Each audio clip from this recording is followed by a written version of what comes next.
বিভিন্ন ক্ষেত্রে দায়িত্ব পালনের লক্ষ্যে বাংলাদেশ থেকে ৭২৫ জন সেনা সদস্য নেবে কাতার সরকার। আগামী ২ মাসের মধ্যে বাংলাদেশ থেকে এই সেনা সদস্য নেওয়া শুরু হবে। কাতারের দোহায় প্রধান উপদেষ্টার প্রেস সচিব শফিকুল আলম গণমাধ্যমকে এ তথ্য জানান। কাতারের নতুন সেনা নিয়োগের সুযোগ পেল বাংলাদেশ। বাংলাদেশি সেনাদের বেতন ভাতা, আবাসন সহ যাবতীয় খরচ কাতার সরকার বহন করবে। ইতিমধ্যে কুয়েতে একটি ব্রিগেড মানের সেনাদল নিয়োজিত আছে। এক যুগ ধরে সৌদি সরকার একটি ব্রিগেড সমসেনা নিয়োগের আগ্রহ প্রকাশ করেছে। এর বাইরে পিসকিপিং ফোর্সে আলাদাভাবে উল্লেখযোগ্য সেনা নিয়োজিত আছে।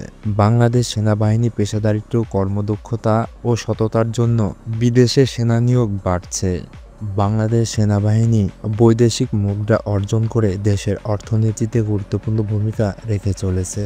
বাংলাদেশ থেকে ৭২৫ জন সেনা নিবে কাতার। মাসিক স্যালারি ২.৫ থেকে ৩ লাখ টাকা। ইউনূস স্যারের কাতার সফরের অন্যতম একটি সফলতা। ভিডিওটি ভালো লেগে থাকলে শেয়ার করে অন্যকে জানার সুযোগ করে দিন।